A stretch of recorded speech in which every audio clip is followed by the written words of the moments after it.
क्योंकि उसने तो कसम उठाई है ना, अल्लाह किसी भी तरीके से उसको तो गुस्सा आया हुआ है, जेलसी है, हसद है। हसद बहुत खतरनाक चीज है ना। उसको गुस्सा आया हुआ है कि मैं आग से बना, ये मिट्टी से मेरे सामने बना और इसको प्रोटोकॉल ज्यादा मिल रहा है, मुझे कम मिल रहा है, तो मैं तो जाऊंगा जहन्नम में, इसको भी लेके जाऊंगा। वो उस दिन से पीछे पड़ा हुआ है। तो शैतान क्या करता है कि पहले तो गुनाह करवाता है, पहले क्या करता है, और इस उम्मीद पे के बाद में तौबा कर लेना। हालांकि ये तौबा की उम्मीद पे गुनाह करना ऐसे है जैसे अपने आप को जख्मी करना, इस उम्मीद पे के बाद में इलाज करवा लूंगा। तो भाई इलाज तो एक मजबूरी है, अब जख्मी हो गए तो इलाज करो, ये थोड़ी कि इस नीयत से अपने आप को काटते रहोगे मैं इलाज करा लूंगा। तो पहले तो शैतान क्या करता है, गुनाह करवाता है, इस उम्मीद पे के बाद में क्या है, तौबा कर लेना। उसके बाद फिर जब गुनाह हो गया, कभी आपने किसी आलिम का, बुजुर्ग का बयान सुना, तौबा का ख्याल आया, तौबा की, शैतान फिर गुनाह करवाता है कि दोबारा तौबा कर लेना। भाई कर ली थी ना एक दफा, माफ हो गया था ना, अल्लाह ने तो वादा किया, एक और दफा कर लो। आदमी कहते चलो यार एक दफा करो जल्दी से, तौबा कर लूंगा मैं। फिर गुनाह करवा के फिर तौबा, फिर गुनाह करवा के जब कई दफा ऐसे होता है तो इंसान कहता है कि यार मैं तौबा पे कायम नहीं रह सकता, छड़ परे, इन चीजों को छोड़ो, ये मौलवियों की बनाई हुई बातें, हम लोग दीन पे नहीं चल सकते, रहने दे यार। क्या कर ले, पता नहीं मुझे आजकल पंजाबी में क्यों इतनी बातें आ रही हैं। क्या करे, रहने दे, ऐ की रोला पै गया ते चौधरी सिट्टा लै गया। पंजाब में एक जगह लिखा होता, ऐ की रोला पै गया चौधरी सिट्टा लै गया। मुझे बड़ा अच्छा लगा ये जुमला। तो शैतान क्या करेगा कि वो कहेगा कि बार बार तौबा तोड़ते हुए तुझे शर्म नहीं आती, लिहाजा अब तौबा करने की जरूरत नहीं है, अब एक दफा जी भर के गुनाह कर ले, जब दिल भर जाए आखिर में एक ही खानदानी तौबा कर लेना, जो सबकी तरफ से क्या हो जाएगी, काफी। वरना बार बार तौबा तोड़ने से कुव्वत इरादी भी खराब हो रही है, कॉन्फिडेंस आपका लूज हो रहा है, ठीक है ना, कुव्वत फैसला पे जद पड़ रही है, और गुनाह तो ऐसे भी नहीं छूट रहा, और तौबा तोड़ने का एक मुस्तकिल गुनाह अपने सर पे और लाते जा रहे हो। ये शैतानी धोखा है। तो जिस तरीके से शैतान आपको धोखा दे रहा है ना, आप बिल्कुल उसी की पॉलिसी के अपोजिट जाना शुरू हो जाओ। जब वो आपको कहे एक दफा गुनाह कर लो तो तौबा कर लेना, तो आप उससे कहो इस दफा गुनाह नहीं करूंगा, अगली दफा कर लूंगा। क्या ख्याल है? शैतान कहता है अभी गुनाह कर लो, बाद में नहीं करना गुनाह, एक दफा कर लो जी भर जाएगा, बाद में क्या करना है, नहीं करना। आप कहो अभी नहीं करूंगा, बाद में कर लूंगा मैं। ये शैतान को उल्लू बनाने के लिए, करना बाद में भी नहीं है, लेकिन उस वक्त ये फैसला कर लो कि कोई बात नहीं, बाद में मैं कर लूंगा, लेकिन अभी नहीं करूंगा, बस कल कर लूंगा ये गुनाह, अभी नहीं करूंगा कल। शैतान पता है क्या कहता है, अभी कर ले, कल नहीं करना। आपने कहना है आज नहीं करूंगा, कल कर लूंगा। खुदा की कसम मुजर्रब नुस्खा है ये, जिन लोगों ने इस पर अमल किया उनकी जिंदगियों से गुनाह छूट गए हैं। हमारे एक दोस्त थे, उनको इंडियन फिल्में देखने की लत पड़ गई थी और फोहश फिल्में देखने की। उन्होंने मुझे खुद बताया, मैंने उनको नुस्खा बताया, मैंने कहा ऐसे करो। उन्होंने कहा मेरा दिल एक दिन बहुत ज्यादा चाह रहा था कोई फोहश फिल्में देखने का, तो मैंने सोचा कि आज नहीं देखूंगा, कल देखूंगा, आज बस सब्र कर लो, कल दिल भर के देखूंगा। कह रहे वाकई सब्र हो गया। नफ्स को तो मारना तो पड़ता है, ऐसा नहीं है कि लड्डू खाएंगे और जन्नत में चले जाएंगे। कह रहे मैंने हिम्मत की, मैंने कहा यार बस कल देख लेंगे ना, कोई भागा थोड़ी जा रहा है कंप्यूटर या इंटरनेट, आज सब्र कर लो, इधर उधर घूमो फिरो, गुटके खाओ, कहीं निकल जाओ, कहीं सो जाओ, एक्सरसाइज कर लो, थका दो अपने आप को ताकि नींद जल्दी आ जाए, कुछ भी कर लो, किसी भी तरीके से इस गुनाह से आज जान छुड़ा लो कल। क्योंकि पता है क्या होता है, जब आप कहते हैं ना कभी नहीं करूंगा, तो शैतान कहता है फिर तो तेरी जिंदगी का मजा किरकिरा हो जाएगा। भाई कैसी फीकी फीकी जिंदगी होगी यार।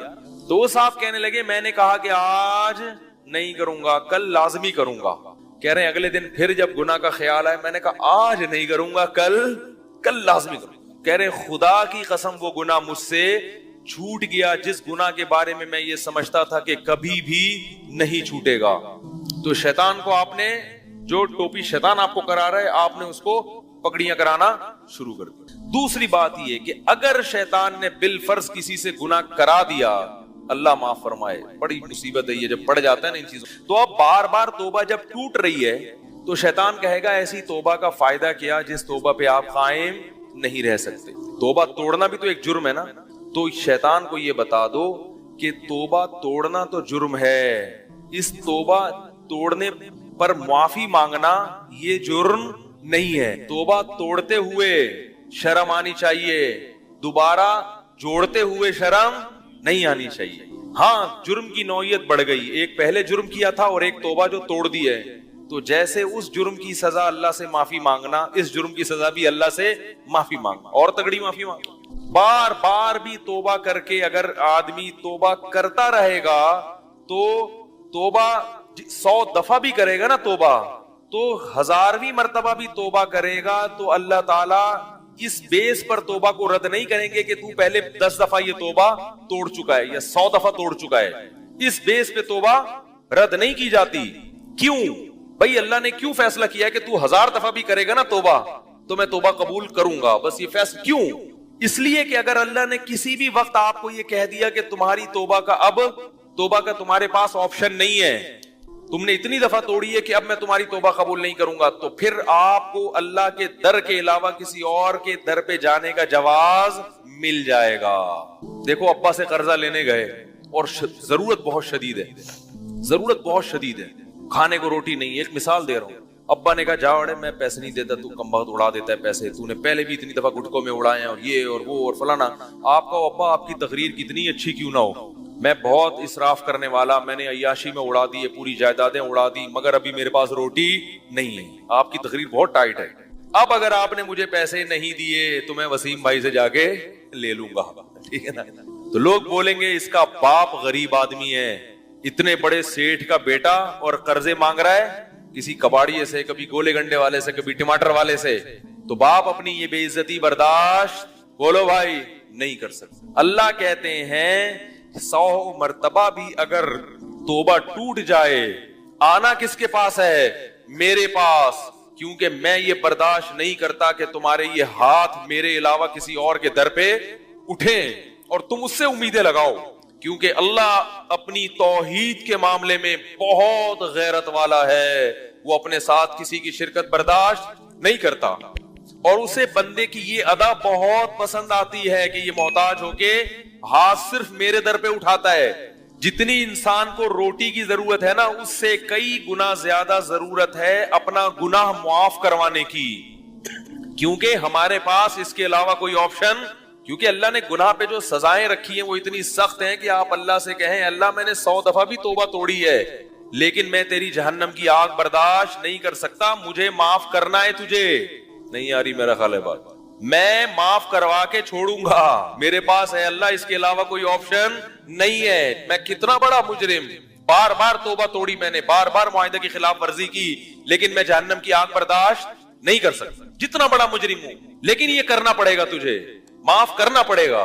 और अल्लाह को मुआफी के मामले में यही स्टाइल बंदे का पसंद है, पीछे पड़ जाए। तभी हदीस में आता है अल्लाह से यूं दुआ ना मांगो, अल्लाह अगर तू चाहता है तो ये कर दे, नहीं चाहता है तो नहीं कर। आप किसी वसीम भाई से कर्जा लेने के लिए जाएं, बोले यार 1 करोड़ रुपए चाहिए, क्या वाकई चाहिए? क्या मर्जी है, देना है तो दे दो, नहीं देना तो वो भी चलेगा, देगा वो। दुनिया में तो फिर भी इंसान कहता है कि अल्लाह देना चाहे दे दे, लेकिन भाई जहन्नम की आग ये बर्दाश्त नहीं है, ये तो अल्लाह के गजब का नाम है। तो अल्लाह का गजब कौन बर्दाश्त कर सकता है? तो उसमें तो अल्लाह के सामने गिड़गिड़ाना है, अल्लाह 1000 बार मैंने गुनाह किया, 1000 बार तौबा की, 1000 बार तौबा तोड़ी, अब 1001वीं मर्तबा में आ रहा हूं तेरे पास, अब भी तुझसे कह रहा हूं कि ये जो मैंने गुनाह किए और जितनी दफा तौबा तोड़ी है ये सारे मेरे मुआफ कर दे, मेरे पास इसके अलावा कोई ऑप्शन नहीं है। अब शैतान कहेगा कि कमबख्त तू तो फिर दोबारा गुनाह करेगा, तो आप अल्लाह से कहो अल्लाह मैं तुझसे अहद करता हूं दोबारा गुनाह नहीं करूंगा, मैं यही कर सकता हूं, मेरे पास इसके अलावा कुछ इस्तेदाद कोई बात नहीं। अगर गुनाह से बच नहीं सका तो तौबा ही करता रहेगा ना, यही अदा अल्लाह को पसंद आएगी और शायद अल्लाह इसी बेस पर माफ कर दे। हकीम उल उम्मा मौलाना अशरफ अली थानवी रहमहुल्लाह फरमाया करते थे कि अल्लाह से ताल्लुक रखो, तकवे वाला ताल्लुक ना भी हो तो माजरत वाला ताल्लुक ही रख लो, दूर ना भागो अल्लाह से कि बस यार हमसे नहीं और अब छोड़ो यार, क्या दुआएं मांगना, क्या तौबा करना, अपनी जिंदगी गुजारो। ये तो ताल्लुक खत्म कर दिया आपने, ये बड़ा खतरनाक है। ताल्लुक रहेगा। औलाद की भी 2 किस्में होती है, एक नाफरमान और एक फरमाबरदार, लेकिन बागी बिल्कुल अलग होते हैं। वो अपना अलग घर बसा के सो जाता है, अब्बा को पूछता ही नहीं। कुछ नाफरमान होते हैं लेकिन अब्बा से माफी तलाफी करके उनका भी सिस्टम चलता रहता है कुछ ना कुछ। तो तौबा बहरहाल मेरे भाई करनी है। और शैतान जब ये कहे कि तुझे तौबा करते हुए शर्म नहीं आती, तो उसे कहो जब तोड़ते हुए नहीं आ रही थी तो करते हुए क्यों है? असल तो शर्म बेशर्मी का काम किया था, तौबा तोड़ना ना। नबी सल्लल्लाहु अलैहि वसल्लम ने फरमाया, बस हदीस सुना के बात खत्म करता हूं, कि आप सल्लल्लाहु अलैहि वसल्लम ने इरशाद फरमाया, जब कोई बंदा कोई गुनाह करता है और फिर अल्लाह के पास आके तौबा करता है, तो अल्लाह फरिश्तों से कहते हैं कि देखो ये मुझसे माफी क्यों मांग रहा है, इसलिए कि इसको पता है कि इसका कोई खुदा है जो इसको गुनाह पे सजा भी दे सकता है और वो इसके गुनाह को माफ भी कर सकता है। इस जज्बे की मैंने लाज रखी है, तुम गवाह रहो, मैंने इसको माफ कर दिया। फरमाया फिर उससे गुनाह हो जाता है, फिर ये दोबारा आके अल्लाह के सामने इसी तरह से कहता है, तो अल्लाह कहते हैं इसका मतलब है इसको पता है कि कोई इसको गुनाह पे सजा भी दे सकता है और माफ भी कर सकता है, इसी वजह से मेरे दर पे आके माफी मांग रहा है। मैंने इस जज्बे की और इस नजरिए की लाज रखी, इसको मैंने माफ कर दिया। फिर बार बार करता है, बार बार करता है। अल्लाह हर दफा कहते हैं आ क्यों रहा है, ये गुनाह करके भाग क्यों नहीं गया, आ इसलिए रहा है, इसको पता है भाई सजा का इख्तियार भी इधर ही है और माफी का इख्तियार भी इधर है, इसके अलावा हमारे पास कोई ऑप्शन है नहीं। तभी हदीस में दुआ सिखाई है, ला मलजा वला मनजा मिनका इल्ला इलैक, ऐ अल्लाह तेरी तुझसे भागने के लिए भी तेरी ही पनाह चाहिए हमें। नहीं, अल्लाह से अगर भागना चाहते हो ना तो भाग के अल्लाह ही के पास आओगे तो अल्लाह से पनाह मिलेगी आपको। अल्लाह के अजाब से भागने के लिए कहां जाएंगे, अल्लाह ही के पास आए, क्योंकि कोई और तो अल्लाह के अजाब से बचा नहीं सकता। लेकिन एक आखिरी बात ये कि इस उम्मीद पे गुनाह, ये तो एक मिसाल दी है नबी ने कि बार बार भी तौबा टूटेगी, अल्लाह माफ कर देगा। लेकिन मुशाहिदा ये है कि जो लोग बार बार गुनाह करके तौबा को तोड़ते हैं, उन पर एक ऐसी नहूसत आती है फिर कि वो फिर तौबा पर, वो फिर गुनाहों के दलदल में फंसते चले जाते हैं और उनसे तौबा की तौफीक सल्ब कर ली जाती है। फिरौन के, तभी कुरान ने कहा ना, खतमल्लाहु अला कुलूबिहिम, अल्लाह उनके दिलों पे क्या कर देते हैं। तो जन्नत की कीमत क्या है, कबीरा गुनाहों से बचना। कबीरा गुनाह कौन से हैं? सबसे बड़ा गुनाह इस्लाम में फर्ज नमाज जानकर कजा कर देना। और ये जो नया फतवा आजकल नए नए स्कॉलर्स का आ रहा है ना कि जरूरत के वक्त 2 नमाजें आप इकट्ठी पढ़ सकते हैं जोहर के साथ असर, बिल्कुल गलत है। उल्टे लटके हुए होगे क़यामत के दिन। ऐसी कोई हदीस नहीं है कि नबी ने जोहर का वक्त दाखिल होते ही, सिवाय हज पे, जोहर का वक्त दाखिल हुआ और फौरन आपने असर भी पढ़ लियो। सफर के बारे में तो अइम्मा का इख्तलाफ है, उसमें भी ये कौल ज्यादा मजबूत है दलील के लिहाज से कि उसमें जमा सूरतन जमा की है, जोहर को असर के करीब लेकर गए, असर को मुकद्दम किया। लेकिन वो फिर भी इख्तलाफी मसला, उसमें मैं इंशाल्लाह दलाइल से क्लिप रिकॉर्ड करवाऊंगा। लेकिन ये जो आजकल लोगों ने शुरू कर रखा है ना, वो वही इंजीनियर को सुन के कि जी एक्चुअली यूं है तो शॉपिंग के लिए जाना है, कजा करोगे नमाज उल्टे लटके हुए होगे। अल्लाह कहेगा मैंने, तू इंजीनियर को फोकस कर रहा है, एक हवाला उसने दे दिया, तो मैं जो कुरान में अलहम से लेके वन्नास तक 20 दफा कह चुका हूं, नमाजों की हिफाजत, नमाजों की हिफाजत, नमाजों की हिफाजत। तो ये कौन सी हिफाजत है कि जोहर का वक्त दाखिल होते ही आप असर भी पढ़ रहे हो साथ में, मगरिब को आप इशा में लेके जा रहे हो, या मगरिब का वक्त दाखिल होते ही इशा भी पढ़ रहे हो, ये हिफाजत है, ये जाया करना है। ये अब्दुल्ला बिन मसूद कहते हैं, जब कुरान कहते हैं ना हर नमाज की हिफाजत करते हैं ईमान वाले, तो हिफाजत का मतलब क्या है, हर नमाज अपने टाइम पे पढ़ना। समझते हो कि नहीं समझते? तो ये कोई यूजर नहीं है कि आपको किसी ने रेफरेंस दे दिया और आपने फौरन फतवा चेंज कर लिया। तो ये रेफरेंस की आप डेप में गए हो। परसों मेरे 3 दिन पहले मेरे पास बंदा आ गया कि जी नबी ने जोहर असर इकट्ठी पढ़ी है जोहर के वक्त में। मैंने कहा कौन सी हदीस है? दिखाया तो अरबी में वो नहीं, अल्फाज नहीं थे। कमबख्तों, तुम तो तर्जमे देख देख के अपना ईमान जाया कर रहे हो। मैंने कहा अरबी अल्फाज दिखाओ मुझे, अरबी में ऐसा कोई लफ्ज नहीं था, तर्जमे में किया हुआ था किसी ने। ये तो आजकल लोगों के नमाज का ये बेड़ा गर्क कर दिया है। तो अल्लाह मियाँ कुरान में एवं ही कह रहे हैं कि हाफिज़ू अला सलावाति वस्सलातिल वुस्ता, कि नमाजों की हिफाजत करो। इसका क्या मतलब है? 2 नमाजें इकट्ठी पढ़ो। हिफाजत का मतलब हर नमाज अपने टाइम पे पढ़ो, आगे पीछे ना होने दो। और फिर अल्लाह स्पेशल कह रहे हैं खास तौर पर असर की नमाज, आपने उसी का बेड़ा गर्क कर दिया, जोहर के साथ मिला दिया आपने। तो ये कुरान की ये नुसूस, मैदान जंग में अल्लाह नमाज को टाइम से टालने की इजाजत नहीं दे रहा, मैदान जंग। और आप शॉपिंगों में लोगों को क्या कह रहे हो, और कह रहे हो एकेडमी में एक्चुअली थोड़ा हमारे भी कभी कभार मसरूफ होते हैं। वो जो अब्दुल्ला बिन अब्बास की हदीस है ना, उसका मैं मतलब बताऊंगा इंशाअल्लाह। उसमें बहुत खयानतें की है तर्जुमा करने में और उसकी तफसीर करने में। उनके शागिर्द ने उसका क्या मतलब बताया। उनका शागिर्द कह रहे हैं अब्दुल्ला बिन अब्बास जोहर को असर के करीब लेकर गए और असर को मुकद्दम किया। ये उनका शागिर्द कह रहा है कि मेरा ख्याल है ऐसे किया। उसका तर्जुमा इंजीनियर साहब ने किया कि कोई हनफी बैठा हुआ था, उसने ये तावील कर दी।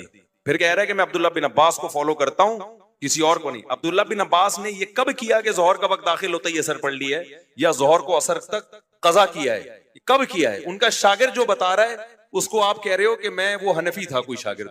फजूल किस्म की, जिस आदमी को एंजाइटी का पेशेंट हो, जो जिसको पता ही नहीं कि ऊट पटांग फेंके जा रहा है, और मैं अल्लाह की कसम मुझे उस पे ताज्जुब नहीं होता, वो जो सामने बैठे हुए मखंचू हैं मुझे उन पे ताज्जुब होता है। यार लपेटने की भी तो कोई हद होती है। तो मुझसे पूछ नहीं सकते कि हजरत ये तावील जो कहे कि जोहर को मुअख्खर किया, असर को मुकद्दम किया, ये किसी हनफी ने की है या अब्दुल्ला बिन अब्बास के शागिर्द ने की है? शागिर्द ने की है तो शागिर्द उस्ताद की बात को ज्यादा समझता है या 1500 साल के बाद एक जेलम में बैठा हुआ इंजीनियर अब्दुल्ला बिन अब्बास को ज्यादा समझता है? समझ में आ रही है बात कि नहीं आ रही? फेंके जाओ, पब्लिक बैठी है कैच करने के लिए। हमारे एक उस्ताद थे, अल्लाह उनकी मगफिरत करे, अगर इंतकाल हो गया। उस्ताजों के बारे में ऐसी बात करनी तो नहीं चाहिए, लेकिन अब किसी को क्या पता, वो करते थे इस तरह की बातें ना, तो फिर तलबा मजाक उड़ाते थे।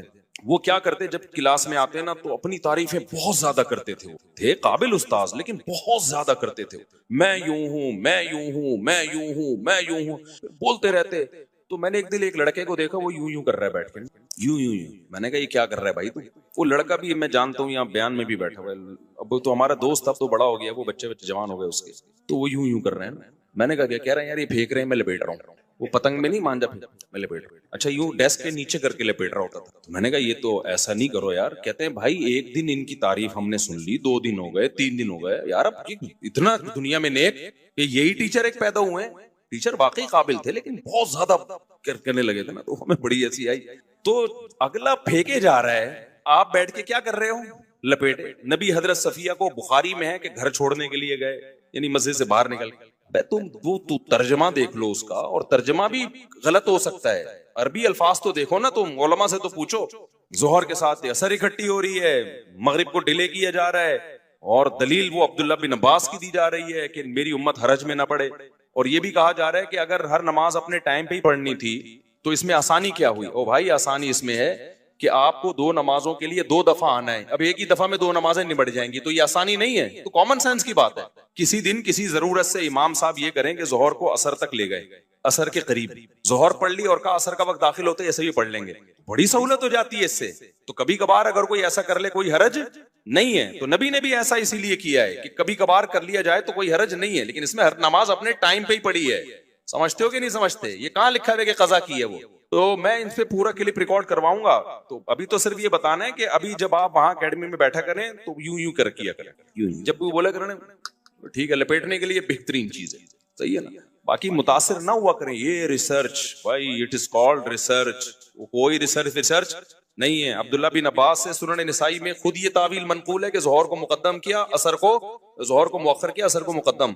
और दूसरी किताबों में उनके शागिर्द कह रहे हैं कि ऐसा किया है। उनको कह रहे हैं वो किसी हनफी ने बोल दिया कि मैं तो इब्ने अब्बास को फॉलो करता हूँ। इब्ने अब्बास को आप फॉलो नहीं कर रहे, आप इब्ने अब्बास पर वो चीज थोप रहे हो जो आपकी अपनी जाती राय है, जिससे अब्दुल्ला बिन अब्बास बरी हैं। समझते हो कि नहीं समझते? तो हर नमाज, क्योंकि मुझे लोगों ने बताया कि दफ्तरों में लोग शुरू कर दिए जोहर के साथ इकट्ठी असर भी पढ़ रहे हैं। तो ये अल्लाह जो कह रहा है असर की हिफाजत करो, और मैदान जंग में भी अल्लाह नमाजों के तरीके बता रहा है, तो ये इस तकल्लुफ की क्या जरूरत थी? तो ये नमाज अपने टाइम पे पढ़ो, एक ही चीज रह गई है। तो इसलिए अल्लाह ने क्या फरमाया, वल्लदीना यज्तनिबूना कबाइरल इस्मी, तो कबीरा गुनाहों से बचते हैं। कबीरा में सबसे पहले नमाज का जाया करना है, दूसरा जिना करना, कत्ल करना, माँ बाप को, बोलो मुंह से दिल्ली लो, माँ बाप को सताना, तकलीफें पहुंचाना, फिर चोरी करना जिसपे हद जारी होती है, और होमोसेक्सुअलिटी ये भी कबीरा गुनाह है, और सूद खाना, बैंक में जॉब करना, सूदी बैंक में, क्योंकि आप सूद में ताउन का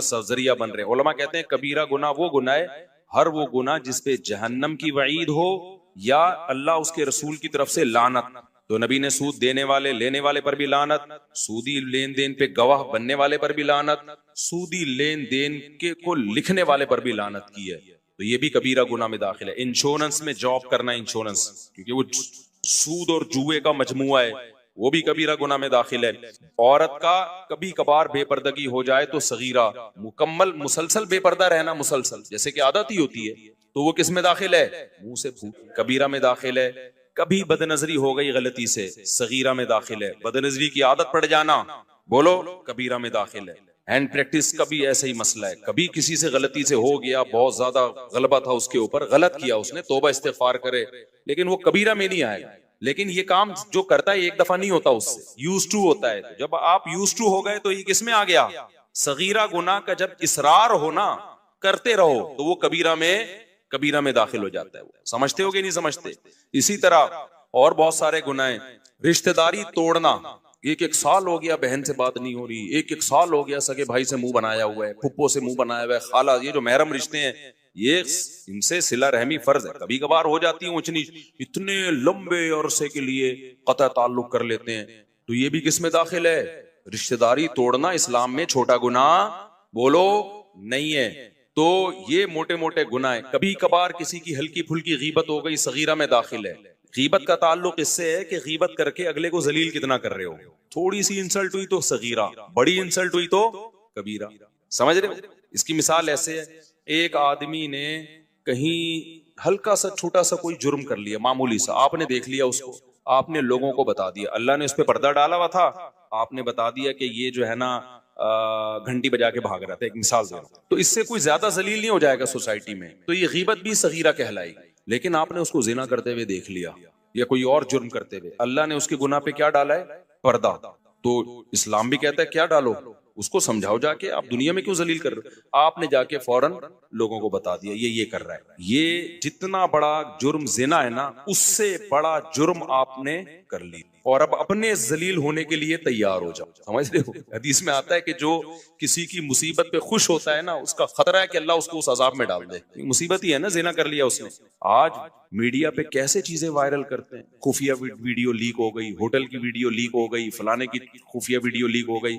कमाल की बात है, लीक होने वाले को कोई बुरा नहीं कह रहा, लीक करने वाले को कोई बुरा नहीं कह रहा होता। क्या दुनिया में सारे ऐसे हैं कि वो उनका कभी कोई छुप के कोई गुनाह ही नहीं किया उन्होंने? अगर अल्लाह सबको एक्सपोज कर दे, आमिर लियाकत की बीवी ने क्या किया था, उसकी बरहाना वीडियो शाया कर दी।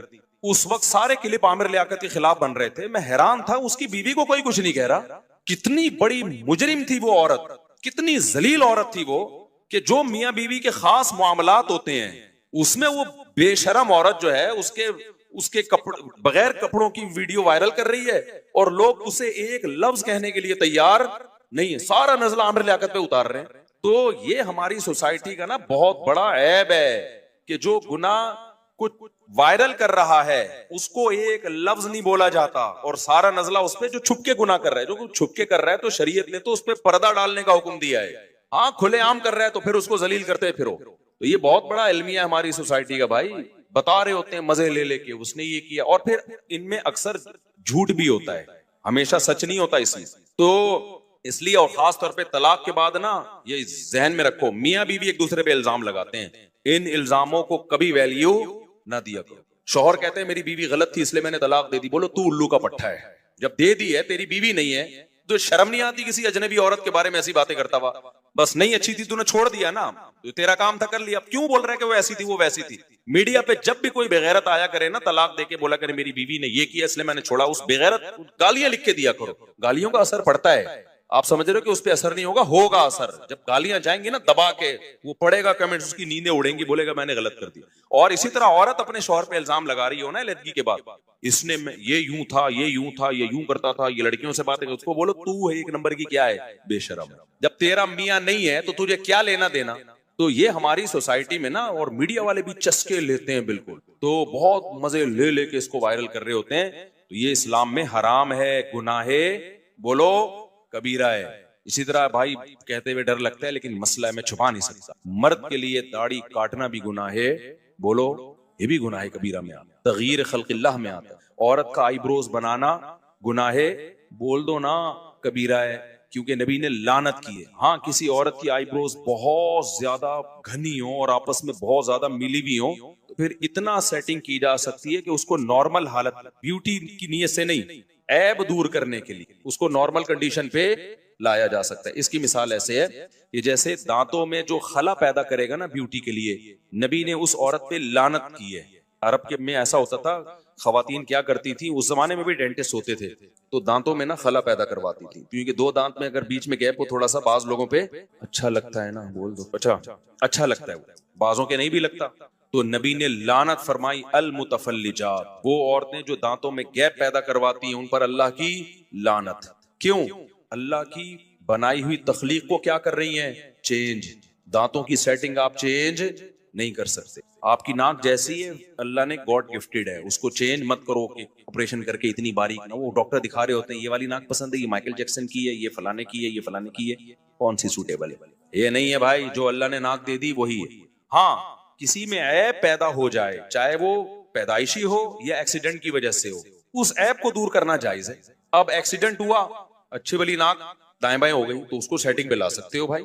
या पैदाइशी तौर पर पैदा हुआ बच्चा, कोई नाक उसकी गैर मामूली तौर पर भद्दी है, जो आम लोगों की होती नहीं है, कोई गैर मामूली है, उसको ऑपरेट करके नॉर्मल कंडीशन में। इसी तरह दांत आगे भी नहीं कर सकते, पीछे भी नहीं, लेकिन किसी के पैदाइशी तौर पे दांत बहुत ज्यादा